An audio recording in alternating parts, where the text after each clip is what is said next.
Aláròyé máa wí o.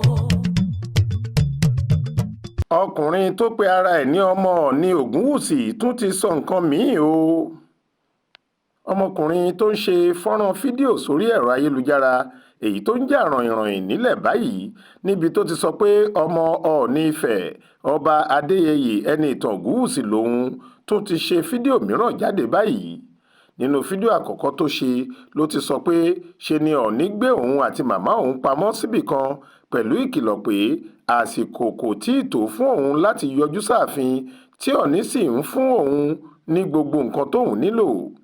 ó ní òun kò fẹ́ gbígbé pamọ́ mọ́ àti pé tí Ọọ̀ni kò bá pe òun sí ààfin láàrin oṣù méjì àṣírí pọ̀ tí òun yóò tú fáráyé nípa ìbáṣepọ̀ wọn. àmọ́ kíá ni akọ̀wé ìròyìn fún Ọọ̀ni Moses Ọláfáre fi àtẹ̀jáde kan síta. ó ní ṣe lọmọkùnrin náà ń pe ara rẹ̀ ní nǹkan tí kò jẹ́ àti pé àwọn ti kọ̀wé sí àwọn ọ̀tẹlẹ̀múyẹ́ láti ṣàwárí rẹ̀ kó lè jẹ́ ẹ̀kọ́ fún àwọn abanilórúkọjẹ́ bíi tirẹ̀.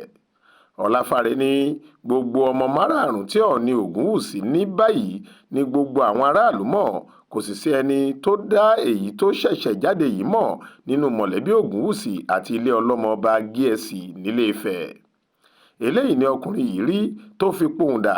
ó ní kí Ọọ̀ni dáríjì òun nítorí kì í ṣe pé òun mọ̀ọ́mọ̀ fẹ́ ba kábíyèsí lórúkọ jẹ́ nípasẹ̀ fídíò ọ̀hún. ó ló ti pẹ́ tí òun ti máa ń lálàá tí òun yóò máa bá ara òun lẹ́gbẹ̀ẹ́ Ọọ̀ni Ògúnwùsì.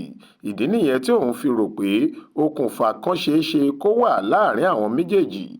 ó ní lọ́dún 2022 lòun tún rí i pé òun àti Ọọ̀ni ń jíròrò níbi táwọn jókòó sí. òun sì gbé onírúurú ìgbésẹ̀ láti rí ọba yìí ṣùgbọ́n tí kò sèso rere. ìdí sì nìyí gẹ́gẹ́ bó ṣe wí tí òun fi pinnu láti ṣe fídíò náà kí Ọọ̀ni bá lè rí òun, kì í ṣe pé òun ní èrò búburú lórí ìgbésẹ̀ tí òun gbé náà rárá.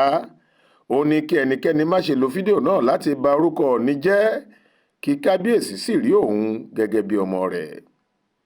Florence Babasola ló ṣàkójọ ìròyìn yìí fún iléeṣẹ́ tẹlifíṣàn Aláròyé online TV. Faith Adébọlá ló kà á sétí ìgbọ́ yín.